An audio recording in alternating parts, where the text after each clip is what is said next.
పూర్ణిమ prints ఆషాఢం sale flat 30-60% discount ప్రతి 5,000 రూపాయల కొనుగోలుపై ఒక చీర ఉచితం.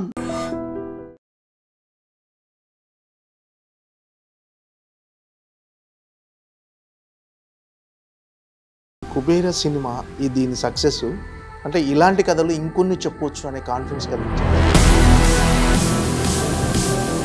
ఆల్టర్నేట్ సినిమా పాటలు, 2 ఫైట్లు, పంచ్ డైలాగులు కాకుండా ఒక కథకి సినిమాలో ఉన్న ఆ కొత్తదనం కానీ మీరు చెప్పాలనుకున్న ఎమోషన్ కానీ జనాలకు కనెక్ట్ అయింది. ఈ స్థాయి ఎక్స్పెక్ట్ చేశారు, ఈ స్థాయి రిజల్ట్ వస్తుంది. అండ్ ఇంకోటి ఓటీటీలో ఈ మధ్య బేసిక్గా చాలా అవేర్నెస్, ప్రతిదీ రియల్ లొకేషన్ షూట్ చేశారన్నారు కదా, అంటే ఆ స్లమ్ ఏరియాలు కానీ బాంబేలో కానీ. మేమంతా ఒకరికొకరు అనుకుని ఇప్పుడు బాంబేలో ఇప్పుడు హాజేలి అంటే హాజేలి అది దానికంటే ఎమోషన్ తగ్గుతుందా, లేకపోతే ఒక క్యారెక్టర్కి అన్యాయం చేసినట్టు అవుతాం. ఇది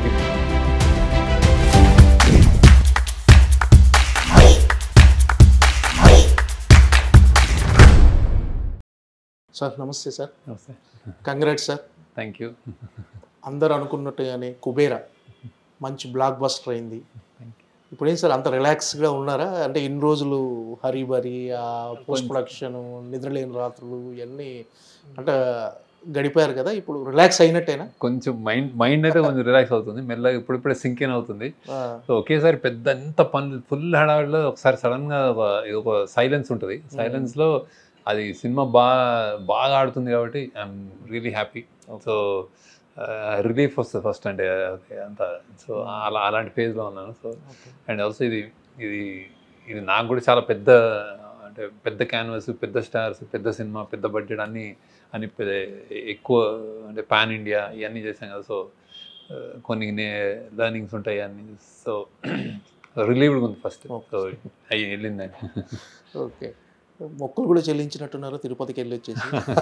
నేను అక్కడ షూట్ చేసినప్పుడు అనుకున్నాను వెళ్దానని. సో అయితే మళ్ళీ వద్దామని అనుకున్నాను తిరుపతికి. నేను హిట్లు బాగా వస్తుంది గురించి అడగాను. జనరల్ నేను బాగా జరిగిపోతే అంతా వస్తాను మళ్ళీ తప్పకుండా. ఆ సినిమాలో మిశ్రా గారు అనుకున్నట్టుగా మీరు అనుకున్నారు కిరీటం. ఏంటి సార్ అది ఒక అంటే ప్రజెంట్ కొంతమంది మీద ఏమైనా సెటైర్ అనుకోవచ్చా దాన్ని? అంటే కొంతమంది ధనవంతులు చాలామంది చేసేవన్నీ చేస్తూనే దేవుడి అంటే ఇంకా అది ఇంకా అంటే సెటైర్ ఏం కాదు, అందరికి తెలిసిన విషయం. వేస్తే అంటే విలన్లు ఇప్పుడు మన పాత విలన్లు కూడా మన పాత సినిమాల నుంచి అలానే ఉంటారు, వాళ్ళు భక్తులు ఉంటారు, ఇలా ఎక్స్ప్రెస్ చేయలేరు.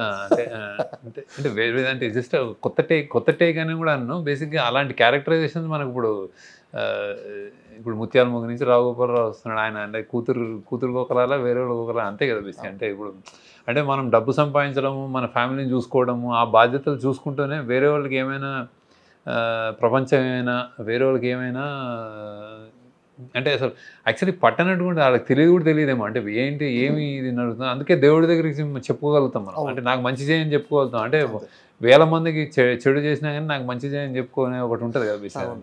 ఇంకా అది యాక్చువల్లీ ప్రతి మనిషిలో ఉంటుంది అనుకోండి. ఒకరికి అతను కొంచెం ఎక్కువ ఉంటుంది. అంటే మనం డైరెక్ట్గా అతను ఇంతమంది చనిపోయినా ఓకే అనుకున్నాడు అంటే అది కూడా కొడుకు మీద ప్రేమ అతను.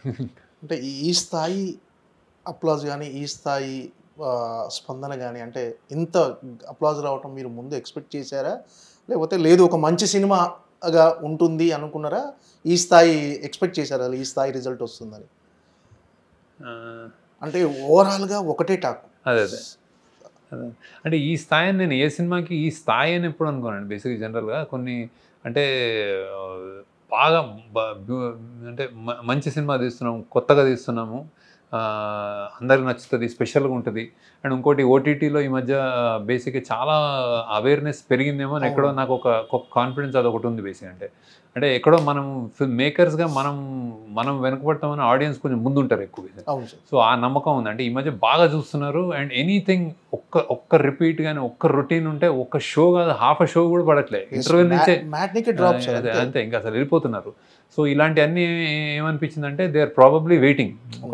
ఎక్కడో ఆడియన్స్ అందరూ వేరే చూసేసి ఓటీటీలో వాళ్ళ మనసు కానీ మైండ్ కానీ వాళ్ళ టేస్ట్ కానీ వెళ్ళిపోయినాయి ముందుకి, మనం ఎక్కడైనా వెనకబడుతున్నాము అన్నది ఒక కాన్ఫిడెన్స్ ఉండేది. సో ఇది కొత్త టేక్, కొత్తగా చెప్తున్నాము, అన్నీ కొత్తగా ఉన్నాయి, నా నుంచి కొత్తగా. అండ్ ఆల్సో కథగా ఇది ఒక పెద్ద క్యాన్వాస్ సినిమా, ఇవన్నీ కాన్ఫిడెన్స్ నాకు. ఇవన్నిటి వలన చాలా అందరూ బాగా ఆదరిస్తారు అనుకున్నాను. కానీ ఈ రేంజ్ అనేది నేను ఎప్పుడు అంటే ఎంత రేంజ్ అనేది మనం ఎప్పుడు చెప్పలేము యాక్చువల్. అంటే అది సమ్టైమ్స్ డిపెండ్స్ ఆన్ సీజన్లు, వేరే సినిమాలు, టైము, ఎగ్జాము, ఇవన్నీ ఏవో అన్నీ ఉంటాయి. సో ఒక కరెక్ట్గా రిసీవ్ చేసుకోవడం. సో దాని మీద తప్ప నాకైతే కాన్ఫిడెన్స్ ఉంది. అంటే మీరు అన్నట్టుగా ఓటీటీ ప్లాట్ఫామ్ వచ్చిన తర్వాత జనాల్లో అంటే వరల్డ్ లెవెల్లో అన్ని సినిమాలు చూస్తున్నారు, భాషా పరిమితులు అంతా లేవు సార్. ఏ లాంగ్వేజ్ సినిమా అయినా చూస్తున్నారు, సబ్ టైటిల్స్ అర్థం చేసుకుంటున్నారు. సో వాళ్ళ మైండ్ సెట్ కూడా మారిపోయింది. రియలిస్టిక్ అప్రోచ్ సినిమాలు, ఒక హ్యూమన్ ఎమోషన్ సినిమాలు డెఫినెట్గా ఇష్టపడుతున్నారు. సో అది ఎంతవరకు అడ్వాంటేజ్ అయింది సార్ ఈ సినిమాకి? ఐ థింక్ బాగా అడ్వాంటేజ్ అయినట్టుంది. అంటే అంటే ఒక మల్టీప్లెక్స్ ఆడియన్స్ అనుకోవడానికి ఇది 3 గంటల సినిమా. అది చూస్తూ కూడా వాళ్ళు ఒక రియాక్షన్ కరెక్ట్ టైంకి కరెక్ట్గా అనుకునే అదేంటి ఒక రియాక్షన్స్ ఉంటాయి, ఆడిటోరియం రియాక్షన్స్, పంచ్ అనొచ్చు, ఒక రియాక్షన్స్ అనొచ్చు, అప్లాజ్ అనొచ్చు, అదే గూస్ బంప్ మూమెంట్స్ అనొచ్చు, అవన్నీ అలా కరెక్ట్ మేము అనుకున్నట్టు జరిగినాయి. అది ఓటీటీ అనేది ఒక చిన్న అంటే ఒక మాధ్యమం. కానీ టైమ్స్ అంటే అల్టాల్ ఇంకా బిగ్గర్ దీంట్లో అంటే టైమ్స్ మారుతున్నాయి. ఓకే, అంటే not just OTT, internet, what ever awareness కుర్రోళ్ళు. అంటే ఒకప్పుడు ఐక్యూ లెవెల్స్ కానీ ఒక 10th కుర్రోడికి ఇప్పుడు 5th కుర్రోడికి ఐక్యూ లెవెల్స్ సేమ్. అంటే in terms of digital intelligence కానీ వాడు చేసే విధానం కానీ అవన్నీ మారుతున్నాయి కదా. ప్రాబ్లీ సినిమా కూడా మారాలి, ఎప్పటికప్పుడు మారుతూ ఉంటాయి, అది వస్తూ ఉంటాయి ఒక్కొక్కటి అక్కడ ఆ టైమ్స్లో వచ్చి కొడుతుంది సినిమాలు. సో అన్నీ మార్పు ఐ థింక్ కోరుకుంటున్నారు. మార్పు జనరల్గా ఆడియన్స్ టేస్ట్ కూడా చాలా మారిపోయినాయని అయితే అనుకుంటున్నాను యాక్చువల్లీ. సో దానికి అనుగుణంగానే వచ్చిందేమో సినిమా. అంటే యాజ్ డైరెక్టర్గా మీరు కెరీర్ స్టార్ట్ చేసి 25 years అయింది, కంప్లీట్ అయింది సార్. Silver Jubilee year. అంటే 25th సినిమా అంటే 25th ఇయర్లో కుబేరా రావటం, ఇది ఇంత మంచి సక్సెస్ అవ్వటం, పర్సనల్గా యాజ్ ఏ డైరెక్టర్గా మీకు ఎంతవరకు సంతృప్తినిచ్చింది సార్? చాలా అంటే ఒక మైల్ రాయి 25 సంవత్సరాలు అనేది. నేను యాక్చువల్లీ 25 సంవత్సరాలు అనుకోలేదు. స్టార్ట్ చేసినప్పుడు వెళ్ళిపోతా ఉంటే మధ్యలో ఇప్పుడు ఒక 3 months 4 months బ్యాకే అరే 25th ఇయర్ ఇది వస్తుంది అనగానే సడన్గా ఒక ప్రెషర్ కూడా అనిపించింది నాకు. అంటే ఇది ఏదైనా అంటే 25th దాన్ని మరీ ఎక్కువ 25 అనుకుంటే ఏం చేస్తున్నాం అని. ఎందుకంటే నేను మామూలుగా ఒక సినిమా తర్వాత సినిమా రాయడం తర్వాత ఇది అనగానే అరే ఇది ఏంటి అని ఒకసారి ఆలోచించాను. Then I thought this is more than apt. అంటే దీనికి సామాజిక స్పృహ నేపథ్యం అని కొట్టినట్టు కాకుండా ఇప్పుడు లీడర్లో అవుట్ అండ్ అవుట్ నేను చెప్పగలను, ఇది విజువల్ థింకింగ్, ప్రజలందరికీ ఇలాంటిది కావాలని ఒక లీడర్ని ఎందుకుని ఇలా అవుతారు.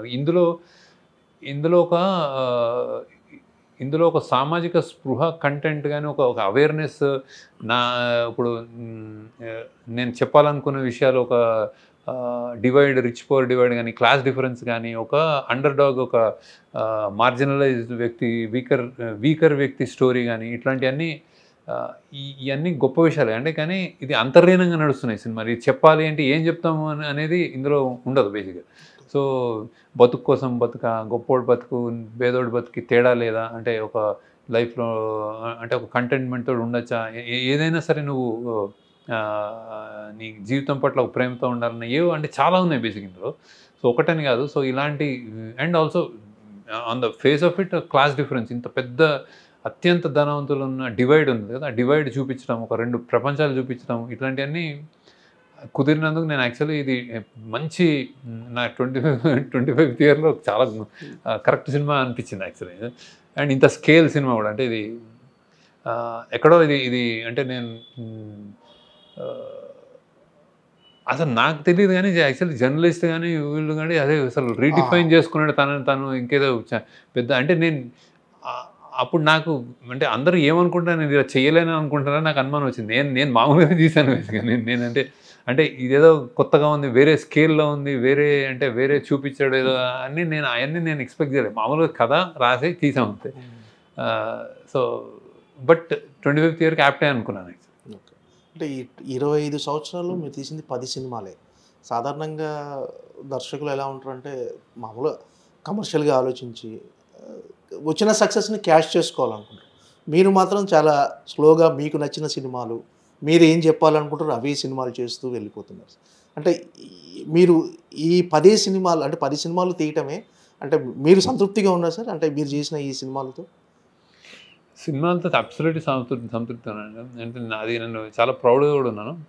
అండ్ 25th ఇయర్లో నేను యాక్చువల్లీ ఒకటి ఆలోచించి నేను తీసిన సినిమాలు నాకు యాక్చువల్లీ నేను డైరెక్టర్గా ఏ సినిమా అయినా అతని వాయిస్ అనుకుంటాను, అంటే ఏదో ఒకటి అతను అనుకుని చెప్తున్నాడనే నమ్మకంతో ఉన్నాను. నేను అలానే చెప్పాను, నాకు గొంతు గట్టిగానే అనిపించింది అండ్ కరెక్ట్గా అనిపించింది. సో ఎక్కడ కాంప్రమైజ్ కాకుండా నేను అనుకున్న కథని అనుకున్న విధంగా ఈ 10 సినిమాలు చెప్పగలిగాను, ఇంక్లూడింగ్ దిస్. సో అందుకు I'm very proud, very happy. అంటే ఇంకా నేను ఇందులో 10 కాకుండా 5 చేసినా నేను ఇదే కంటెంట్ తోటి ఇట్లా ఉంటే నేను హ్యాపీగానే ఉన్నాను. నేను నెంబర్స్ ఏం కౌంట్ కావు, నాకు నెంబర్స్ కానీ మనీ కానీ కౌంట్ చేసుకోను కూడా యాక్చువల్లీ నేను. So I'm happy about it. And నాకు ఒకటి ఓవర్వెల్మింగ్గా 25th ఇయర్ నాకు ఒకటి అనిపించింది ఏంటంటే, అంటే నిజంగానే నాకు మామూలుగా అనిపించలే, నాకు నేను చాలా అంటే ఒక థ్యాంక్ఫుల్నెస్ కూడా అనిపించింది నాకు. అంటే నాకు చాలా కృతజ్ఞత భావం కూడా అనిపించింది. అంటే ఎందుకంటే ఈ స్థాయి ఇచ్చారు నాకు యాక్చువల్. అంటే అది సామాన్యంగా రాదు, అందరికీ ఇవ్వలేదు, ఒక స్పెషల్ పొజిషన్ ఇచ్చారు. ఆ స్పెషల్ పొజిషన్లో కష్టాలు కూడా ఉన్నాయి. అరే నువ్వు కొంచెం స్లిప్ అయినా, నువ్వు కొంచెం తేడా చేసినా, నువ్వు కొంచెం వేరేగా సినిమా తీసినా అసలు ఒక షో కూడా చూడరు. నాకు అదొక నిలబెట్టారు, నువ్వు నమ్మకంతో ఉన్నారు. సో ఆ నమ్మకం నాకు ఇచ్చారు అండ్ దెన్ నన్ను ఆదరిస్తున్నారు. సో బేసిక్గా అది they call it a brand, నమ్మకం, వాట్ ఎవర్. కానీ ఫ్యామిలీస్ తోటి పాటు వచ్చి నేను చూడొచ్చు, మీ సినిమాలు చూడాలి, చూస్తామన్న ఒక స్థాయి తెలుగు ప్రేక్షకులు నాకు ఇచ్చినందుకు ఐ థింక్ 25 years నేను ఐ థింక్ అది నాకు చాలా అంటే నేను తీసుకోవడం కాదు, నేను తీయడం కాదు, వాళ్ళు ఇవ్వడంలో కూడా చాలా ఇది ఉందనిపించింది నాకు. So I'm very happy about that also. So sir మీరు ఫస్ట్ అంటే డాలర్ డ్రీమ్స్ కానీ మన ఆనంద్ సినిమా కానీ మీ సొంత బ్యానర్లోనే మీరే ప్రొడ్యూసర్, మీరే డైరెక్టర్, అంటే ఒక రకంగా చూస్తే దాని తర్వాత మీరు మిగతా బ్యానర్లతో కొలాబరేషన్ అయ్యి మీరు ట్రావెల్ చేశారు. బట్ ఏంటంటే ఒక సెల్ఫ్ మేడ్ డైరెక్టర్ అని అంటాను నేను, దానితో మీరు ఏకీభవిస్తారు. అంటే మిమ్మల్ని మీరు నిలబెట్టుకున్నారు. ఫస్ట్ 2 సినిమాలు ఏంటంటే మీరే ప్రొడ్యూస్ చేసుకున్నారు, మీ సేవింగ్స్తో మీరే డైరెక్టర్, మిమ్మల్ని మీరు నిలబెట్టుకున్నారు. ఇప్పుడు మాత్రం కొలాబరేట్ చేస్తూ వేరే వాళ్ళ కొలాబరేషన్తో వెళ్ళిపోతున్నారు. ఈ సెల్ఫ్ మేడ్ డైరెక్టర్ అంటే మిమ్మల్ని మీరు ఒప్పుకుంటారా? అందరు డైరెక్టర్ సెల్ఫ్ మేడ్ అండి. నా విషయంలో మీరు అంటున్నది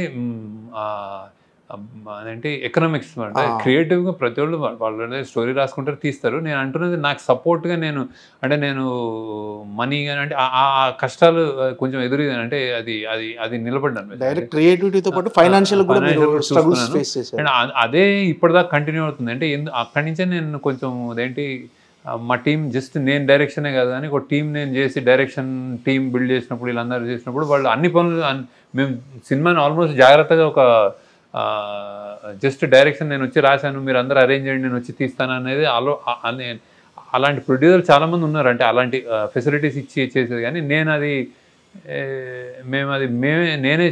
నేను మా టీమే చేసుకుంటూ వెళ్ళాం. సో అది ఇప్పటికి కూడా అదే కంటిన్యూ అవుతుంది ఎక్కువ. అందుకే అమిగోస్ క్రియేషన్స్ కో ప్రొడ్యూసర్ లాగా అంటే ప్రెజెంట్స్ లాగా ఉంటుంది అనమాట బేసిక్. ఎందుకంటే మా టీమే ఎక్కువ చేస్తాం బేసిక్గా. ఈ ఆఫీస్లోనే చాలా జరుగుతూ ఉంటాయి అన్ని, అంటే లొకేషన్స్ కానీ ఎతకడం కానీ చూడటం కానీ ఎగ్జిక్యూషన్ కానీ ప్లానింగ్ కానీ కాస్టింగ్ ఆడిషన్స్ అన్నీ జరుగుతూ ఉంటాయి.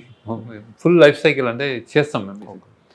సో నేను జస్ట్ ఒక డైరెక్టర్గా జస్ట్ అట్లా వచ్చి అది చేయలేదు ఇప్పుడు. ఈ 10 సినిమాల కథలు పద్మారావు నగర్లోనే పుట్టాయి, ఇక్కడే కూర్చొని. అంటే మీరు అంటే సినిమా ప్రపంచానికి దూరంగా, అంటే సినిమా ప్రపంచం అంటే film Nagar, Banjara hills, Jubilee hills, మీరు మాత్రం పద్మారావు నగర్లోనే ఈ 25 సంవత్సరాలు ఉండి ఇక్కడే ఆ 10 కథలు పుట్టాయి సార్. ఇక్కడ పుట్టాయి కొన్ని, అంటే కొన్ని అమెరికాలో కూడా అంటే ఆనంద్ అమెరికాలో థీసిస్ రాసింది స్క్రిప్ట్, అంటే ఇక్కడే అన్ని ఇక్కడ రాసి ఇక్కడ కూర్చొని రాసినాయి. ఓకే. అంటే మామూలుగా ఒక సిట్ వచ్చిన తర్వాత అందరూ ఏ జూబ్లీ హిల్స్, బంజారా హిల్స్ షిఫ్ట్ అయిపోయి అక్కడ 2 ఆఫీసులు తీసేసి ఇంకో అక్కడ ఒక ఇల్లు ఉంచేసి మీరు మాత్రం పద్మారావు నగర్లోనే ఇంకా కంటిన్యూ అవుతుంది. ఏంటి సార్ అనుబంధం మీకు? అంటే జస్ట్ ఇక్కడ హ్యాపీగా అనిపిస్తుంది. హ్యాపీగా నేను అలవాటైన ప్రపంచం అది. నేను జస్ట్ అట్లా కొంచెం రెసిస్టెన్స్ ఉంటుంది నాకు, సరదాగా ఉన్నాయి ఇక్కడ తిరిగిన ఈ రోడ్లు ఇవన్నీ, ఇక్కడ తిరిగిన పార్కులు, ఇక్కడ తిరిగిన షాపులు, ఇవన్నీ నాకు కొంచెం అలవాటు. ఇక్కడ చదువుకున్న స్కూలు ప్యాట్రిక్స్లో చదువుకున్నాను. సో ఇవన్నీ నాకు, అండ్ మా పేరెంట్స్ ఇక్కడే ఉన్నారు కాబట్టి ఇంకా అంటే ఫాదర్ చనిపోయారు కానీ అందరూ ఇక్కడ ఏదో ఇక్కడ మా ప్రపంచం ఒక ఎమోషన్. అంటే మొన్న మీరు ప్రెస్ మీట్లో కొంచెం ఎమోషనల్ అయ్యారు సార్. ఎందుకంటే ఎప్పుడు శేఖర్ కమల గారిని అలా చూడలేదు. అలా అంటే ఎందుకు అంటే సక్సెస్ వచ్చింది, కాకపోతే ఆ ఆనంద బాష్పాలా లేకపోతే చిన్న ఎమోషనల్ అయ్యారు సార్ ఎందుకు? అది అంటే ఈ సినిమా కొంచెం చాలా తీసుకుంది యాక్చువల్. అంటే చాలా రోజులు అంటే జనరల్గా అన్ని సినిమాలు ఒక ఎత్తు, ఈ సినిమా కొంచెం ఎక్స్ట్రాగా అంటే చాలా అంటే ఫిజికల్లీ కూడా గ్రూలింగ్ టీంలో చాలామంది అంటే చాలా ఒడిదుడుకులు గురించి చేసిన ఫీలింగ్ వచ్చింది. అంటే ఒక చిన్న అంటే అది అంటే ఇది సామాన్యం అంటే జస్ట్ నాట్ అంటే ఒక మైండ్ పరంగా డ్రైనింగ్, ఎమోషన్ అండ్ హెల్త్ పరంగా అందరూ అంటే ఆ టీంలో చాలా అప్స్ అండ్ డౌన్స్ చూసుకుంటూ వచ్చింది అన్నమాట బేసిక్గా. సో అందుకే సడన్గా గుర్తొచ్చి నాకు ఎందుకు చాలామంది స్వెట్ అండ్ బ్లడ్ ఇచ్చినట్టు అనిపించింది. So I thought I felt కొంచెం ఎమోషనల్గా ఉంటుంది. సార్ మీకు సపోర్టింగ్ ఉన్న మీ టీం గురించి చెప్పండి సార్. మీ టీంలో అంటే చాలా ఆల్రెడీ సక్సెస్ మీట్లో కూడా అందరినీ పరిచయం చేశారు మనం. కరెక్ట్. అందరికీ అంటే నాకే కాదు, ఇప్పుడు నాగార్జున గారికి, ధనుష్ గారికి అందరికీ వాళ్ళ పేరున తెలుసు. అంటే they know how important they are all. అంటే తోటి తరణి గారికి అంటే so they are my backbones అనమాట. అంటే పిల్లర్స్ అని చెప్పాను అలానే అనమాట. సో ఇది ఎస్పెషల్లీ రైటింగ్ చైతన్య పింగళి చాలా అంటే ఆమె చాలా అంటే ఆమె ఆల్రెడీ సాహిత్య అకాడమీ విన్నారు. సో దీంట్లో చాలా పాత్ర ఉంది. అంటే ఎమోషన్ కంటెంట్ బేసిక్ అంటే ఇది ఒక థ్రిల్లర్, ఇది ఒక యూనిక్ పొజిషనింగ్ వచ్చింది సినిమాకి యాక్చువల్. అదేంటంటే థ్రిల్లర్గా, స్ట్రైట్ థ్రిల్లర్గా ఒక 10,000 కోట్లతో ఒక గొప్పటి దగ్గర నుంచి ఒక బిచ్చగాడు తప్పించుకున్నాడు అంటే అది ఒక thriller cat and mouse game straight అవ్వచ్చు. కానీ అందులో ఆ బిచ్చగాడి ఎమోషన్స్, ఆ కంటెంట్ ఉంటుంది కదా, ఎమోషనల్ హై, వాడి కథ ఒకటి ఉంటుంది కదా, దానికి చాలా పాత్ర చైతన్య అనమాట. సో అది అంటే దాన్ని డెవలప్ చేయడం అంటే మా కొలాబరేటివ్ ఎఫర్ట్లో. సో అలానే ఇప్పుడు సూరి నాకు హ్యాపీ డేస్ నుంచి కో డైరెక్టర్ మెయిన్. దీనికి చాలా అంటే ఈ క్యాన్వస్ కానీ ఇది ఇక్కడ బాంబేలో చెయ్యాలి, బాంబేలో ఇన్సిస్ట్ చేయడం కానీ, బాంబేలో చేయాలి, దీనికి ఇంత పెద్ద ఇది ఉందని పట్టుబట్టి పని చేయడం కానీ, అక్కడికి వెళ్ళి ముందే లొకేషన్లు చూడడం కానీ, అలాంటివన్నీ చాలా అంటే అతను ఒక్కొక్క దాంట్లో ఒక్కొక్కళ్ళ ఇన్పుట్స్ అనమాట. దాంట్లో చాలా అదే ఇలా మేనిఫెస్ట్ అయింది. అనే అజయ్ కానీ అంటే ప్లానింగ్ చేయడం, ఇంత పెద్ద బడ్జెట్ ఉంటే మేము ఎగ్జిక్యూట్ చేయడం ఇట్లా. సో వీళ్ళందరూ అంటే చాలా మటుకు సూర్యులు అంటాడు సెకండ్ యూనిట్ కెమెరామెన్ వర్క్ చేశాడు. అంటే నేను ఇక్కడ చేస్తుంటే అక్కడ బాంబేలో 2-3 లొకేషన్స్లో ప్యారలల్గా ఇంకో లొకేషన్లో షూట్ చేయడం కానీ అట్లా. సో దే లాట్ ఆఫ్ ఈ టీమ్ వర్క్ చాలా బాగా ఎక్స్టెన్సివ్లీ అవసరం వచ్చింది చేసిన సినిమా అనమాట. సో అందుకే ఇంత పెద్ద క్యాన్వాస్ బాంబేలో అంత చేయడం, ఇలాంటి సీన్స్ సాధ్యం కాదు ఇంత టీం వర్క్. అలానే నాగేశ్వరరావు మా ఎగ్జిక్యూటివ్ ప్రొడ్యూసర్, ఆయన కూడా దగ్గర ఉండి అన్ని పర్మిషన్లు కానీ. సో అవుట్ సే ఈ సినిమా ఈ టీం వల్లనే సాధ్యమైంది. లేకపోతే అంటే బడ్జెట్ ఒక ఎత్తు, అంటే సునీల్ నారాయణ గారు వాళ్ళది ప్రొవైడ్ చేసి దీన్ని గోయడ్ ఇవ్వడం, దానికి సపోర్ట్ చేయడం అదొక ఎత్తు అయితే, ఈ ఎగ్జిక్యూషన్ ఒక పెద్ద పార్ట్ అనమాట. ఓకే. ప్రతిదీ రియల్ లొకేషన్ షూట్ చేశారన్నారు కదా, అంటే ఆ స్లమ్ ఏరియా చాలా ఉంటుంది. అంటే అది అంత రిస్క్ ఎందుకు అని అనుకున్నారు సార్? అంటే అంత రిస్క్ తీసుకోవటం అవసరం? డెఫినెట్గా ఒక సెట్ వేస్తే ఈజీగా తక్కువ వర్కింగ్ డేస్లో అయిపోయేది కదా. నేను ముందు నుంచి ఎక్కువ నేను అలానే నాకు అలవాటు అలానే చేశాను. సో ఇలానే అంటే మైండ్ అలా అంటే బేసిక్గా అదే మేమంతా ఒకరికొకరు అనుకుని ఇప్పుడు బాంబేలో ఇప్పుడు హాజేలి అంటే హాజేలి అది దాన్ని క్రియేట్ చేయలేము. అది అంత క్రౌడ్తో ఆ సన్న స్ట్రిప్లో వెళ్తూ ఉంటాడు. సో ఇతను అంటే బిచ్చగాడు ఇంకా ఎక్కడెక్కడ తిరుగుతాడు. మనం బిచ్చగాడితో ఇప్పుడు ఇందులో విలన్లు అన్నట్టు వీడు ఎక్కడ ఉంటాడు, బిచ్చగాడు ఎక్కడ ఉంటాడంటే వాడు ఏనుగులు అంటాడు, వాడికి గుర్తున్నాయి, వాడు ఏదైనా గుర్తుంచుకుంటాడు. అలానే వాడు ఎక్కడ ఉంటాడంటే వాడికి స్ట్రెంగ్త్ ఏంటంటే వాడు ఆకలి తట్టుకోగలుగుతాడు. వాడు శనివారం అయితే గుడి దగ్గర అడుక్కుంటాడు, ఆ గుడిలోని మ్యూజిక్, గుడిలోని పాటలు చెప్పి అదే దేవుడు అదే నాకు అనుకుంటాడు. ఫ్రైడే మస్జిద్, సండే చర్చ్, ఇక్కడెక్కడ ఉంటాడు. సో ఒక్కొక్క చోట ఉన్నప్పుడు ఆ చోట్లకి అండ్ చెత్తగుప్పలో ఉంటాడు. అది అదేంటి మన రైల్వే స్టేషన్లో, బస్ స్టాప్లు, ఇవన్నీ వాడు తిరిగే ప్రదేశాలు ఉంటాయి, సులభ కాంప్లెక్స్ ఇవన్నీ. సో ఇవన్నీ ఒకటని వేయలేము కదా. సో వాడి ట్రావెల్ జర్నీ ఆడు పారిపోతుంటే ఇంకా బాంబేలో ఎగ్జాస్టివ్ చూపించాల్సి వచ్చింది. సో అది అందుకు రియల్గా వెళ్ళామన్నాడు. అందుకే ఇది తేడా. అంటే ఈ సినిమా ఈ క్యాన్వాస్ మూలనే ఒక విజయం సాధించాలనుకుంటున్నాను. ఇంత విజయం అంటే కాకతాళీయమో లేకపోతే అదృష్టమో కానీ, మీరు ఈ స్టోరీలో చెప్పిన ఒక మెయిన్ థీమ్ ఏదైతే ఉందో ఆ థీమ్కు ప్రజెంట్ ఇన్సిడెంట్ ఒకటి కలిసింది సార్. అంటే చమురు నిక్షేపాలు అరేబియా మహాసముద్రంలో ఉండటము, వాటి చుట్టూ అల్లుకున్న కథ. ఇప్పుడు రీసెంట్గా కూడా ఇండియాలో అలాంటి ఒక చమురు నిక్షేపాలు దొరకటం, వాటి గురించి ఒకవేళ అది నిజంగా వర్కౌట్ అవుతే ఇండియా చమురు దిగుమతి చేసుకోవాల్సిన అవసరం లేదు, భారతదేశ ఆర్థిక వ్యవస్థ చాలా పటిష్టంగా ఉండబోతుంది, మారిపోతుంది అన్నారు. అంటే అది మీరు ముందు ఊహించారా ఇలా కథ కథ అంటే అది ఇది పెద్ద ఊహించాను అనుకోను. బేసిక్ ఏముందంటే అంటే ఇండియాలో ఉన్న రిసోర్సెస్ ఏంటంటే మీరు కథ ఇండియా అంటే సడన్ గా దొరికితే ఇప్పుడు నల్లమల్లో యూరేనియం అని పడ్డారు కదా. అంటే సంథింగ్ ఏదో అంటే ఇది ఆన్ గోయింగ్. అంటే ఇప్పుడు మెల్లమెల్లగా మనుషులు పెరుగుతున్న కొద్దీ నేచర్ని మనం విధ్వంసం చేస్తాం బేసిక్. అంటే అది అది అది మంచిగో చెడుకో బేసిక్ దేశానికి మంచిది ఎన్ని రోజులు మంచిది ఎన్ని రోజులు చెడు అని మనం చెప్పలేము. కాకపోతే జనాభా పెరుగుతూ మనం అన్ని స్పేసెస్ని అడవుల్ని అన్నీ వెళ్తున్నాం కదా. సో ఆ మెషినరీ వచ్చింది, కొత్త కొత్త మెషినరీ వచ్చింది, కొత్త కొత్తవి దొరుకుతాయి, తప్పకుండా దొరుకుతాయి. ఇక్కడ బొగ్గు గన్లు దొరుకుతాయి, మైకా గన్లు దొరుకుతాయి, మన అదేంటి యురేనియం దొరుకుతుంది. ఇవన్నీ something will keep getting. So అలానే ఒక థాట్గా రాశాను అది యాక్చువల్లీ.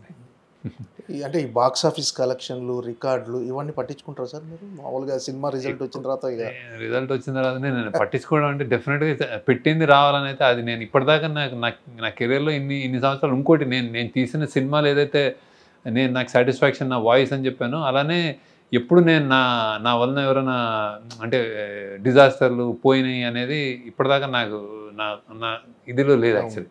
సో అంతవరకు నేను చాలా ఇదిగా బ్యాలెన్స్ చేశాను.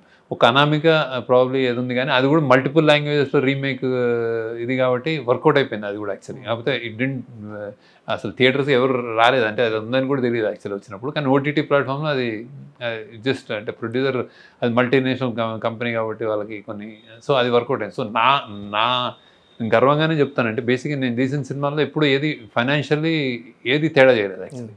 సో అది నేను చూసుకుంటా బేసిక్ ఇది కూడా. So I'm happy about that first. తర్వాత రేంజ్ ఏంటి ఎంత డబ్బులు వస్తున్నాయి అనేది next actually. Definitely happy, block buster అయ్యి బాగా డబ్బులు వస్తే హ్యాపీ. రిలీజ్ బిఫోర్ ఏమన్నా ఉండేనా సార్? అంటే కొంతమంది స్లో అని, కొంతమంది ఆ లెంత్ కొంచెం ఎక్కువైందని ఒక చిన్న కంప్లైంట్ ఉండే కదా.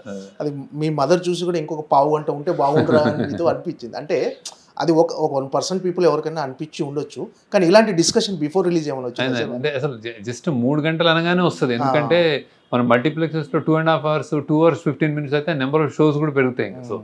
సో ఎప్పుడు చిన్న సినిమా హ్యాపీ, చిన్న సినిమా డెఫినెట్గా హ్యాపీ, గుడ్. అండ్ నేను ఎవరైనా యంగ్స్టర్స్ కూడా చిన్న సినిమాలు తీయనని చెప్తాను, అంటే లెంత్ పెట్టద్దు అని చెప్తాను. కాకపోతే ఈ స్కేల్ కథకి ఇవన్నీ మేము ఎంత తర్జన అయినా మేము చెప్పాల్సిన కథ ఇంత తీసుకుంది బేసిక్. అంటే లైక్ బడ్జెట్ తీసుకుంది, లొకేషన్ తీసుకుంది, ఇంత స్టార్స్ తీసుకుంది, కథని అలా కన్జ్యూమ్ చేసింది అనమాట బేసిక్. సో అలాంటి లెంత్ కూడా అది డిక్టేట్ చేసింది మమ్మల్ని. అంటే తర్జన పడి కూడా మేము ఇది కరెక్టే అనుకుని వెళ్ళాము అనమాట. అంటే ఏదైనా తీసేస్తే ఏదైనా ఎమోషన్ తగ్గుతుందా, లేకపోతే ఒక క్యారెక్టర్కి అన్యాయం చేసినట్టు అవుతాం, ఇది బ్యాలెన్స్ అవ్వదా, ఇట్లాంటి దాంతో ఉంచాము యాక్చువల్లీ. సో కరెక్టే అనుకుంటున్నాను. సో చాలామంది యాక్సెప్ట్ చేశారు కూడా. అంటే ఇప్పుడు మామూలుగా కుబేరా కానీ లీడర్ లాంటి సినిమాలు, అంటే అలాంటి సినిమాలు తీయాలంటే ఖచ్చితంగా మీరు ఏదైనా సమాజానికో ఎవరికైనా జనాలకు ఆ రిలేషన్స్, హ్యూమన్ రిలేషన్స్ కానీ వాటి గురించి చెప్పాలని ఒక తపన ఉండుంటుంది సార్ మీలో లోపల. సో మీరు అసలు ఇలాంటి కథలతో చెప్పాలని ఎందుకు అనుకున్నారు అసలు? ఇలాంటి లీడర్ కానీ కుబేరా కానీ. నేను ఫిల్మ్ స్కూల్ అంటే ఫస్ట్ లెసన్ నాకు బాగా, నేను ఫిల్మ్ స్కూల్కి వెళ్ళిన ఫస్ట్ అంటే ఇంజనీరింగ్ నుంచి ఫిల్మ్ స్కూల్కి వెళ్ళినప్పుడు నేను ఫస్ట్ లెసనే అక్కడ హార్వర్డ్ యూనివర్సిటీలో ఒక స్క్రిప్ట్ రైటింగ్ క్లాస్కి వెళ్తే ఫస్ట్ వర్డే అది films are obligated to society అని ఉంటుంది. ఆబ్లిగేటెడ్ టు సొసైటీ అంటే ఫిల్మ్స్ అనేవి ఒక సమాజం పట్ల ఒక బాధ్యతతో ఉండాల్సిన అవసరం ఉంది అనేది అనమాట. అంటే ఇప్పుడు సమాజాన్ని చూసి మేము ఇది రాస్తున్నాము ఇది తీస్తున్నాము కాదు, నువ్వు ఏది అది రాసినా సినిమాలు ఇన్సిడెంట్స్ చెప్పినా కానీ నీకు ఒక వాయిస్ అంటే ఇది కరెక్టో ఇది కాదో ఇది మంచో చెడో చెప్పాల్సిన బాధ్యత ఉంది అనేది నేను నమ్ముతాను బేసిక్. సో అక్కడి నుంచి వచ్చి మెల్లగా నా స్థాయి పెరుగుతుంది. ఇప్పుడు నన్ను యాక్సెప్ట్ చేస్తున్నారు, ఇప్పుడు నేను చెప్పినవి వింటున్నారు అనేదాకా నేను ఎక్కడ దాకా పుష్ చేసుకుంటానంటే నేను ఇంకా బాబు ఇంకా నాకు ఇది మరీ ఎక్కువ మెసేజ్ అయింది అనేదాకా నేను నా కమర్షియల్ ఆస్పెక్ట్స్, నా స్ట్రెంగ్త్, నా రైటింగ్ స్ట్రెంగ్త్ కానీ ఏదైనా నాకు తెలిసిన ఇది కానీ అది కలిపి చెప్పాలని చూస్తాను. ఆ చెప్పాలి అనేది ఆ తపన ఆగిపోయినప్పుడు ఇంకా ఫిల్మ్ మేకర్గా ఇంకా అనవసరం బేసిక్ అంటే నాకు తెలిసి. సో ఇంకేదైనా చేసుకోవచ్చు బేసిక్ అంటే. సో ఆ చెప్పాలన్నదే నడుపుతుంది. ఐదర్ నువ్వు ఎంటర్టైన్ చేసి హ్యాపీగా వాళ్ళని ఒక బాగా స్ట్రెస్ ఉన్నప్పుడు నువ్వు గొప్ప సినిమా, గొప్ప మ్యూజిక్ తోటి, గొప్ప క్యారెక్టర్స్ తోటి ఒక ఆనందం ఇచ్చావన్నా ఓకే, లేకపోతే ఇదేదో ప్రాబ్లం ఉంది దీనికి సొల్యూషన్ టువర్డ్స్ దిస్ అని చెప్పినా ఓకే, సంథింగ్ అయితే చెప్పాలని అయితే అది ఏమీ లేకుండా అయితే సినిమా స్టార్ట్ చేయండి నేను బేసిక్. సో అంతే ఫిల్మ్ మేకర్స్కి బేసిక్గా ఎందుకు ఇది అంటే ఆ క్రాఫ్టే అది, ఆ మీడియం అది. ఒక పెయింటర్ కానీ, ఒక బుక్ కథా రచయిత కానీ, ఒక లిటరరీ సాహిత్యం కానీ ఒక పోయిట్ కానీ ఏదో ఒకటి అంటే ఏదో ఒకటి చెప్పాలని చెప్తాడు కదా. సో సినిమా కూడా అంతే, చెప్పాలని చెప్తాడు. నేను వాళ్ళని కొంచెం టికిల్ చేస్తాను, వాళ్ళని కొంచెం వాళ్ళ వీక్నెస్ల మీద ఆడుకుంటాను, ఇలాంటి నేను నమ్మను. అంటే నేను అది సినిమా అందుకు కాదనుకుంటాను నేను. అంటే ఏదో ఒక ఇన్స్పిరేషన్ ఏదైనా ఉండుంటుంది కదా, అంటే మీకు జరిగిన సంఘటన కానీ, మీరు ఎక్కడైనా చదివిన వాక్యాలు కానీ, ఇలాంటి వాటికి ఇన్స్పిరేషన్ ఏదన్నా, ఇలాంటి కథలు చెప్పాలనడానికి అవి ఏమైనా ఇన్స్పిరేషన్ కానీ ఇస్తాయి. అంటే మీరు కూడా అంటే మిగతా దర్శకులతో పోలిస్తే శేఖర్ కమల్ గారిది సపరేట్, అంటే ఎక్కువ పబ్లిసిటీ కోరుకోరు, అసలు వార్తల్లో మీరు ఉండరు, అసలు మినిమం సోషల్ మీడియా కూడా మీరు వాడరు. మీ ఫోన్ ఎవరో ఫోన్ చేస్తే తప్ప అప్పటికి అసలు చాలా దూరంగా ఉంటారు మీరు. ఒక రకంగా సమాజంలో జరుగుతున్న వాటికి కూడా మీరు స్పందిస్తారు, కానీ ఆ విషయాలు మీడియాకు కూడా తెలియవు. అంటే రీసెంట్గా మీరు ఎవరికో దాచుకున్న డబ్బులు, ఒక 3 లక్షలు పెళ్లికి దాచుకున్న డబ్బులు ఆ ఫైర్ యాక్సిడెంట్లో ఏదో కాలిపోతే వెళ్ళి ఆ డబ్బులు ఇచ్చారని కూడా తెలిసింది. ప్లస్ కరోనా టైంలో మీరు గాంధీ హాస్పిటల్కి మీరు చేసిన, అంటే వాళ్ళు ప్లకార్డ్స్ పట్టుకొని థ్యాంక్ యూ శేఖర్ గారు అని చెప్పేవారు కూడా ఎవరికి తెలియదు. అంటే మీరు చేసుకునే మీరు చెప్పరు, కానీ కొన్ని బయటికి ఆటోమేటిక్గా తెలిసిపోతాయి. బట్ ఏంటంటే ఆ ఇన్స్పిరేషన్ అనేది మీ సినిమా భావజాలంలో కూడా అన్నీ కనిపిస్తుంటాయి. అంటే అది కావాల్సుకున్నట్టు ఏం కాదు. బేసిక్గా ఒక్కొక్క వ్యక్తిత్వం, అంటే ఒక్కొక్కరు మనుషులు, అంటే ఇప్పుడు ఇది చేస్తేనే మంచి, చేయకపోతే అని కాదు, ఎవరి లైఫ్ వాళ్ళు లీడ్ చేస్తున్నారు. బేసిక్గా నేను అదే నమ్ముతాను. బేసిక్గా అంటే యువర్ కమ్ హియర్, అంటే నువ్వు ఏదో పర్పస్కి వస్తారు. వచ్చినప్పుడు ఇంజనీరింగ్ చేసే ఒక కుర్రోడు, నేను ఒక సిబిఐటీలో చదువుకుని అల్లర్చిల్లర తిరిగేవాడిని, సడన్గా నాకు సినిమాలో ఇంట్రెస్ట్ వచ్చింది అంటే ఎవరు ఎక్కడి నుంచి తగిలింది అంటే మా పేరెంట్స్ ప్రాబ్లీ అమ్మ నాన్నల పెంపకంలో ఎక్కడో ఏదో మా అక్కలో ఏదో సంథింగ్ ఏదో ఇన్స్పైర్ అయి ఉంటాను, ఏదో చూస్తుంటాను, మా ఇంటి పక్కన వాళ్ళు చేసిన ఎక్కడో విన్న మ్యూజిక్ ఏదో లైక్ ఫస్ట్ టైం నేను చిరంజీవి గారిని చూసినప్పుడు అరే నేను క్రేజీగా ఉండేవాడిని, ఈయన డైరెక్ట్ చేయాలన్న ఒక ఇన్స్పిరేషన్ ఏదో పట్టుకుని సినిమాలకు వెళ్ళాను. అక్కడి నుంచి ఈ క్రాఫ్ట్ అనేది వచ్చిన తర్వాత నేను బాగా చెప్పగలుగుతున్నాను, యాక్సెప్ట్ చేస్తున్నారు అన్న తర్వాత ఏం చెప్పాలి, ఏం చేయాలని ఒక గివింగ్ బ్యాక్ అనేది ఉంటుంది. అంటే ఏదో చేయాలి, చేసి వెళ్ళిపోవాలనిపిస్తుంది. బేసిక్గా ఉన్నా లేకపోయినా you have your me mark ఉంటుంది కదా. సో ఇవన్నీ అంతే బేసిక్. అంటే పెద్ద ఎజెండాతో కాదు, ఎవరన్నా వచ్చి నాకు అనిపిస్తుంది. అలా అని నేను అందరికీ చేయలేను, నా దగ్గర సత్తా కూడా లేదు, అంత డబ్బులు కూడా లేవు నా దగ్గర. ఏదో అనిపిస్తే ఆ రోజు చూసినప్పుడు ఎందుకో డబ్బులు కాలిపోవడం అంటే అది అసలు ఒక పేదోడికి, అంటే లైక్ ఇలాంటివే నాకు మన పంటలు కూడా ఒక రైతు ఏదైనా వానలు కూడా వెళ్ళిపోతుంటే అసలు హృదయ విదారకంగా ఉంటుంది. అంటే ఒక 6 నెలలు ఇది అని చేసి సో అన్నిటి, కానీ ఎంతమంది రైతులు నేను చేయలేను బేసిక్. కానీ ఇదేదో ఏదో డిఫరెంట్గా అనిపించింది. అంటే రేపు వెళ్ళిన పెళ్లి నేను దాచుకున్నాను, పెళ్లి చేద్దామని, కానీ మంటల్లో డబ్బులు కాలిపోయింటే ఎవరు తెచ్చిస్తారు, ఏం తెచ్చిస్తారు అనిపించింది. సరైన రియాక్షన్స్ అంతే, సంథింగ్. ఇంకోళ్ళు వేరే డైరెక్టర్ వేరే విధంగా వేరే దొరికితే ఎవరో చదువు అంటే హార్ట్ పేషెంట్స్ చదివిద్దామని ఏవో చేస్తూ ఉంటారు కదా. Everybody does anything. అంత అదేం నేను గొప్ప అనుకోవాలి, నాకు అనిపించిన దాంట్లో చేస్తూ ఉంటాను అంతే. అంటే ఈ దేవా క్యారెక్టర్కి ధనుష్ గారిని చేసిన తర్వాత సినిమా రిలీజ్ అయింది, సక్సెస్ అయిన తర్వాత చాలామంది అంటే సోషల్ మీడియాలో ఏం ట్రోల్స్ మొదలు పెట్టారంటే, ఈ సినిమా శేఖర్ కమల్ గారు తెలుగులో ఏ హీరోకి చెప్పినా చేసేవాడు కాదు, వాళ్ళు క్యారెక్టర్ చేయలేరు అని. అంటే అసలు మీరు ఏ హీరోని అప్రోచ్ అవ్వలేదు. డెఫినెట్గా ఈ సినిమా కేవలం దేవా క్యారెక్టర్ మీరు ధనుష్ గారికే చెప్పారు. కానీ ఇదో రకమైన ట్రోల్స్ స్టార్ట్ అయ్యాయి సార్ సోషల్ మీడియాలో. అసలు మీరు ఏ హీరోకి చెప్పలేదు సార్ తెలుగులో? అలా అసలు చెప్పలేదు, అది ధనుష్కే చెప్పాను. ఎందుకో ధనుష్ కనిపించాడు అట్లా. సో ఐ థాట్ చెప్పాను. ఇక్కడ ఎవరు చెప్పలేదు. చెప్పినా అంటే మన ఎవరికి వాళ్ళు యాక్టింగ్లో బేసిక్గా ధనుష్ ఎక్స్ట్రాడినరీగా పర్ఫామ్ చేశాడు. ఆ పర్ఫార్మెన్స్కి ఇప్పుడు నేషనల్ అవార్డు వస్తుంది అనుకుంటే అది నేనేం వేరే వాళ్ళు బ్యాడ్గా చేశాను అన్నట్లే ఏం లేదు. అది దీనికి నేను అంతగా ఓవర్వెల్మ్ అయిపోయి నాకు అలా నచ్చింది కాబట్టి అనిపిస్తుంది. వేరే యాక్టర్ని ఇప్పుడు తెలుగులో ఏదైనా యాక్టర్ ట్రై చేస్తే వేరే విధంగా ప్లే చేసేవాడేమో, వేరే విధంగా చేసేవాడేమో, వేరే ఏదో వచ్చేదేమో. అది నేను మాత్రం ధనుష్ అనుకున్నాను బేసిక్గా. సో కానీ అతను చేసిన విధానం ఇదంతా నాకు 200% ఇంకా అసలు అంటే ఎవరు చేయలేరేమో, అంటే వేరే యాక్టర్ని తక్కువ చేయడం కాదు, ఈ పాత్రలో ఇంకెవరిని ఒకసారి చేసిన తర్వాత చూడలేము మనం బేసిక్గా.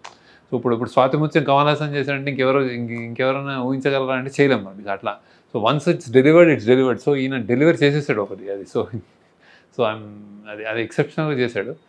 సో ఆ ట్రోల్స్ అన్ని ఇంక ఈ మధ్య ట్రోల్స్కి నాకంటే అసలు అంటే నిజంగా మనుషులకి మనం బతుకుతున్న విధానానికి ఆ ట్రోల్స్కి ఎవడో చేసిన కామెంట్స్కి అసలు సంబంధం ఉంటలేదు. అంటే అది నేను యాక్చువల్లీ అసలు చూడను అసలు. ఎప్పుడు ఎవరో గట్టిగా చెప్తే నేను కమెంట్లు చదవను, ట్రోల్స్ నేను అసలు స్పెండ్ చేయను దాని మీద.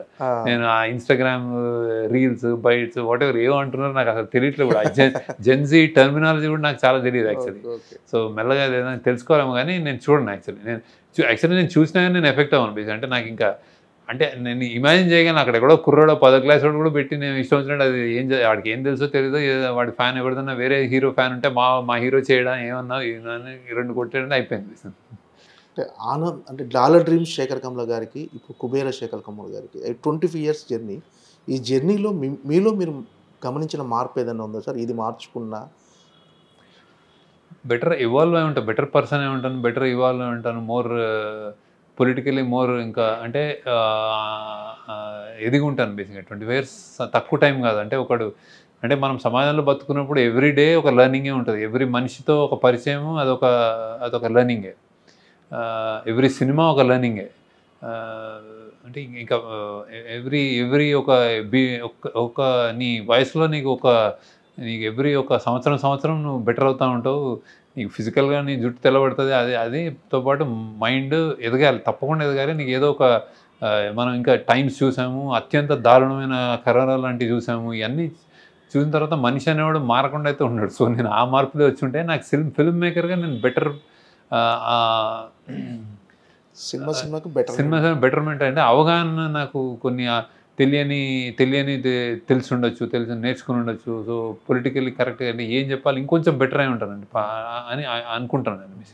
అంటే ఎవరికాడు నేను ఎదిగానని చెప్పుకుంటాడు బాగానే ఉంటుంది, కానీ నేను అనుకుంటున్నాను సినిమాలో ఒక పరిణితి ఉంటుంది కదా, మెల్లమెల్ల ఇంకొంచెం అవుతున్నానేమో అనిపిస్తుంది. అలా నేను ఏ సినిమాకి నేనేం మరీ అంత తప్పులు చేశాను అనుకోలేదు. కానీ డెఫినెట్గా అంటే మీరు ఏం చెప్పాలనుకున్నారో అది చెప్పారు. అంటే అంటే ఈ సినిమాతో కుబేర సినిమా పర్టికులర్ కుబేర సినిమాలో కొంచెం కమర్షియల్ హంగులతో చేశారేమో శేఖర్ కమ్ల గారు అని అనిపించింది సార్. కొన్ని అంటే మీరు పెట్టిన బడ్జెట్ కావచ్చు, మీకున్న క్యాన్వాసింగ్ కావచ్చు, ఆర్టిస్టులు కమర్షియల్ హంగులు అనుకోలేదు, నిజంగానే కథకు కావాల్సినట్టు అనిపించింది యాక్చువల్. అంటే మీ ఏ సినిమాలో నాకు విలన్లు కనిపించలేదు, ఈ సినిమాలో విలన్ కనిపించాడు. అంటే ఇప్పుడు అదే దీనికి అవసరం మనం ఎత్తుకున్న కథ అలాంటిది ఎంచుకున్న కథ అంటే సో డెఫినెట్గా అది విలన్ అంటే ఇప్పుడు లీడర్లో నీకు ఒక విలన్లు ఉంటారు, కానీ అది ఆ స్థాయి ఒకటే అయ్యేసరికి నీకు ఆ విలనీని వాడు ఎదుర్కోగలడు అని చెప్పి అతనంత విలనీగా అనిపించాడు బేసిక్గా. అంటే ఇప్పుడు ఇక్కడ స్థాయి క్లాస్ అసలు సంబంధం లేని ఎక్స్ట్రీమ్ కాబట్టి అతను ఆ విలని ఉత్తిని అతను నలిపేయగలడు అనమాట, సిగరెట్ బడ్లా వీళ్ళని. అంటే ఎవరు వీళ్ళు అంటే ఎవరు లేనివాళ్ళు. సో అలా అది ఆ స్థాయి కాబట్టి అతను కొంచెం విలని చూపించాల్సి వచ్చింది అట్లా. ఈ కుబేర సినిమా దీని సక్సెస్ అంటే ఇలాంటి కథలు ఇంకొన్ని చెప్పొచ్చు అనే కాన్ఫిడెన్స్ కలిగించింది సార్ మీకు? డెఫినెట్గా అంటే నాకు అనిపించింది. చాలా మంది నాకు మెసేజ్లు వస్తున్నాయి చాలా మటు. అంటే బేసిక్గా ఇది కొంచెం అంటే మెయిన్ స్ట్రీమ్లో ఇట్లా బ్లాక్ బస్టర్ అయ్యి థియేటర్లు ఫుల్ అయ్యి హౌస్ఫుల్స్ అయ్యి వెళ్ళడం అనేది చాలా నిజంగా అంటే మంచి థియేటర్కి రావడం చాలా కష్టంగా ఉంది యాక్చువల్లీ. తప్పించడం చాలా కష్టంగా ఉంది. అంటే చాలా పెద్ద స్టార్ ఉండాలి, చాలా హంగులు ఉంటే తప్ప థియేటర్కి రావట్లేదు అనేది నిజం యాక్చువల్లీ, నేను గమనిస్తున్నాను యాక్చువల్లీ. సో ఇది ఒక మంచి టర్న్ అండి, గుడ్. అండ్ ఎస్పెషల్లీ స్టార్స్ కూడా స్టార్లు అనే వాళ్ళు క్యారెక్టర్స్ ప్లే చేయడం, ఆల్టర్నేట్ సినిమా పాటలు 2 ఫైట్లు పంచ్ డైలాగులు కాకుండా ఒక చెప్పిన కథకి థియేటర్లకు తరలి రావడం, ఇవన్నీ చాలా మంచి పని డెఫినెట్గా. అంటే ఇది ఈ ఇయర్ యాక్చువల్గా ఈ మంత్ జూలై అనేది చాలా హార్డ్ మంత్ సార్. అంటే చాలా స్కూల్స్ ఓపెన్, చాలా మంది డబ్బులు ఉండవు. అలాంటిది అంటే థియేటర్ కూడా జనాలు రావడమే తక్కువ టైంలో మళ్ళీ ఇలాంటి టైంలో కూడా కుబేరకు హౌస్ఫుల్ బోర్డ్స్ కనిపిస్తున్నాయి సార్. మీకు బీసీ సెంటర్లు సింగిల్ స్క్రీన్లో కూడా హౌస్ఫుల్ బోర్డ్స్ కనిపిస్తున్నాయి. యాజ్ ఎ మేకర్గా, యాజ్ ఎ డైరెక్టర్గా మీకు అంటే ఇది ఎలా అనిపించింది సార్? అంటే సినిమాలో ఉన్న ఆ కొత్తదనం కానీ మీరు చెప్పాలనుకున్న ఎమోషన్ కానీ జనాలకు కనెక్ట్ అయింది అనుకుంటున్నాను. నిజంగా అదే ఉంటుంది, ఎమోషన్ కనెక్ట్ అయింది, ఒక నమ్మకం. అంటే సినిమా ఒక హోప్ ఇస్తుందేమో అంటే బేసిక్గా అది. సో అలా వస్తున్నారు. So I'm really happy. మేము కూడా అనుకున్నాం జూన్లో జనరల్గా డిఫికల్ట్, డబ్బులు ఉండవు, పిల్లలు స్కూల్ ఓపెన్ అవుతాయి, అన్నీ చేయాలి అని. కానీ మాకు డేట్ ఇదే కుదిరింది అనమాట. సో బట్ ఈ టైంలో ఇది అయిందని I'm very happy. So against all ఆర్డ్స్ వచ్చి విజయం సాధించిందంటే అందరినీ ఎంటర్టైన్ చేస్తున్నాను. Really happy about it. అంటే ఈ రీసెంట్ టైమ్స్లో మన స్టార్ హీరోలు కూడా రియలిస్టిక్ అప్రోచ్ ఉన్న సినిమాలు చేయడానికి ఇష్టపడుతున్నారు సార్. సో అంటే మారింది, జనాల ట్రెండ్ మారింది, వాళ్ళు కూడా వాళ్ళ ఆలోచన దృక్పథం కూడా మారి కొత్త రకమైన కథల కోసం అన్వేషిస్తున్నారు సార్. మరి స్టార్ హీరోలతో మీరు కథలు చెప్పే అవకాశం కానీ వాళ్ళతో అంటే వాళ్ళంతా వెయిటింగ్. నాకు తెలిసి శేఖర్ కమల గారు నాకు ఒక కథ చెప్తారేమో అది నాకు తెలిసి అందరూ శేఖర్ కమల గారితో ఒక సినిమా చేసేయాలని అందరికీ ఉంటుంది.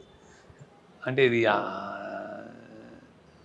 అంటే ఇంతకు ముందు అంటే ఈ సినిమా చేస్తారో చేయరో వాళ్ళకున్న ఇమేజ్ ఇలాంటి అడ్డు మారినాయి. ఇప్పుడు లేదు, ఇప్పుడు మారినాయి. ఇప్పుడు అంటే యాక్చువల్లీ అంటే ఇంకా ఐ థింక్ కథే హీరో అని ఇప్పుడు డైరెక్టర్ కాదు ఏం కాదు, కథ అనేది హీరో అనేది ఒకటి వచ్చినట్టుంది. అది మంచి ట్రెండ్ అది.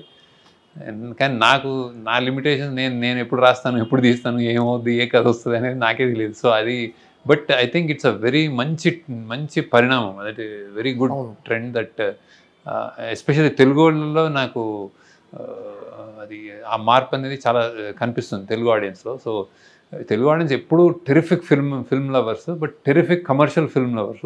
ఇప్పుడు టెరిఫిక్ ఆల్ టైమ్ అన్ని కైండ్స్ ఆఫ్ ఫిల్మ్ లవర్స్ అయిపోయారు అనమాట. సో మనది ఒక పెద్ద అమేజింగ్ ఓవర్సీస్ కానీ, నాకు ఈ సినిమాకి ఓవర్సీస్ వచ్చిన రియాక్షన్ కానీ, నీకు ఇక్కడ రియాక్షన్ కానీ, ఐఎమ్ లైక్ నేను సక్సెస్ మీట్లో చెప్పినట్టు నేను I'm very very honoured. And Telugu సినిమాలకు ఓవర్సీస్ మార్కెట్ క్రియేట్ చేసింది మీరు. అంటే ఆ స్థాయి కలెక్షన్ తెలుగు సినిమాకి వస్తాయి ఓవర్సీస్లో అని అంటే నేనేం క్రియేట్ చేయలేదు, కానీ నేను ఫస్ట్ ఆ జర్నీలో ఉన్నాను. ఫస్ట్ ఒక అంటే ఆనంద్కి 30 లక్షలు అంత పెద్ద ఫిగర్ స్టార్ట్ అయినాయి. 30-40 లక్షలే.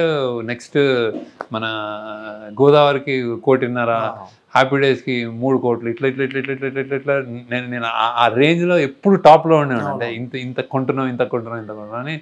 సో ఎప్పుడు నన్ను అంటే ఓవర్సీస్ ఆడియన్స్కి ఎప్పుడు నేను కృతజ్ఞతగానే ఉంటాను. అంటే టెరిఫిక్గా యాక్సెప్ట్ చేశారు యాక్చువల్లీ. సో ఓవర్సీస్ కానీ ఇక్కడ కానీ ఆడియన్స్కి తెలుగు ప్రేక్షకులు ఐ థింక్ మార్పు చాలా బాగా తీసుకుంటున్నారు. ఐ థింక్ టెరిఫిక్ మంచి సినిమాలు, కొత్త సినిమాలు, కొత్త దర్శకులు అండ్ హీరోలు కూడా వేరే పాత్రలు వస్తాయని అంటే యూ కెన్ లుక్ ఫార్వర్డ్. అలానే మనం పాన్ ఇండియా కూడా ఇప్పుడు రాజమౌళి గారు కానీ, అది సుకుమార్ కానీ, ఇండియా లెవెల్లో they are ruling. So I think Telugu దర్శకులు కానీ, తెలుగు ప్రేక్షకులు కానీ వెరీ గుడ్ టైమ్స్. ఇంకేం సార్, అంటే ఫ్యామిలీకి టైం కేటాయిస్తున్నారా? ఇంతకుముందు ఈ షూటింగ్ అప్పుడు వారం తర్వాత వచ్చి నెల తర్వాత కలుస్తారు, నెల తర్వాత వచ్చి ఇంకో 2 నెలలు, ఇప్పుడు ఇంకా ఉంటాను మళ్ళీ ఇంకొక 1 year 1 year వరకు. ఓకే, ఏమి ఇదేనా ఇంతైనా స్లో స్పీడ్ ఏమైనా పెంచాలనుకుంటున్నారా సంవత్సరంలో? నెక్స్ట్ ఇయర్ మరి శేఖర్ కమల్ గారి సినిమా చూడొచ్చా 2026లో? నేను ప్రయత్నిస్తాను యాక్చువల్లీ, ఎందుకంటే అనిపిస్తుంది అంటే స్పీడ్ పెంచాలని ఎప్పుడు అనిపిస్తుంది. నేను ప్రామిస్ చేసుకుంటాను కానీ ఫుల్ఫిల్ చేయను. మేబీ ఈసారి చేస్తాను అనిపిస్తుంది. ఓకే, సరే. అంటే ఈ సినిమా ప్రొడక్షన్లో మీ డాక్టర్ వందన గారు ఏమైనా ఇన్వాల్వ్ అయ్యారా సార్? లేదు అసలు లేదు. అది ఎగ్జామ్స్ అయిపోతే హాలిడేస్ అని అప్పుడప్పుడు వస్తూ ఉంటుంది. మీ సినిమాలకు మీ ఫ్యామిలీలో మంచి క్రిటిక్ ఎవరు సార్? అందరు క్రిటిక్లే నాకు. అదే ఫ్యామిలీ అంటే మై శ్రీవిద్య వైఫ్ క్రిటిసైజ్ చేస్తుంది, వీడు వందన చేస్తుంది, విభవ్ చేస్తారు, వీళ్ళు చేస్తారు. సో అండ్ మా టీం వాళ్ళు అయితే లెఫ్ట్ అండ్ రైట్, మా అక్క అందరూ అంటే ఎవ్రీబడి అంటే ఆనెస్ట్గా చెప్తారు నచ్చిందా నచ్చలేదా ఇది. సో అందరూ క్రిటిసైజ్ చేస్తారు, నాకేం మొమాటం లేదని చెప్తారు అందరు. ఓకే, ఈ మధ్య ఇంకోటి ఇది శేఖర్, నేను 10 సినిమాలు చేస్తాను కాబట్టి నాకు బ్రాండ్ కాబట్టి ఏదైనా ఉంటే ఒకటే మాట, ఇది నీ సినిమాలో లేదంటారు. సో దాన్ని మళ్ళీ కరెక్ట్ చేసుకుని ఏంటి నా సినిమా అంటే ఇక్కడ ఏదో ఇది, అది కూడా జరుగుతుంది actually. Okay sir, all the best. Thank you. మరొక మరపురాని చిత్రం గురించి waiting. Next year 2026లో Sekhar Kammula గారి సినిమా మరొకటి చూడాలని ఆడియన్స్ వెయిటింగ్, మేము వెయిటింగ్. ట్రై చేస్తాను తప్ప. Right sir, all the best. Thank you so much sir. Thank you.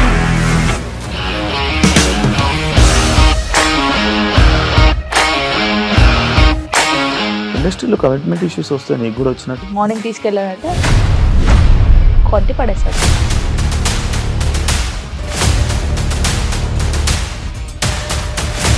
ఒక్కళ్ళు కూడా చూడలేదు ఈ సినిమా అని చెప్పడానికి కూడా చాలా ధైర్యం కావాలి. అది నిజం కదా, దాంట్లో ధైర్యం ఏంటి? ఇది నెక్స్ట్ డే ప్లేట్ మార్చేస్తే తప్పు కదా. As of now we are comfortable this అని నేను అనుకుంటున్నాను. రష్మిక గారిది మీది ఒకే ఊరు అంట కదా? నీకు కోపం వచ్చిందంటే బాగా తిట్టేత్తరా? తిట్టేద్దామండి. నిజంగా గేమ్ ని ఎలా చేంజ్ చేయగలిగారు? ఏపీఎస్ఎఫ్సి వాళ్ళకి 6 నెలల్లో నేను 6 లక్షలు కట్టా. బిజినెస్ చేయాలనుకుంటే it is as difficult as riding a tiger.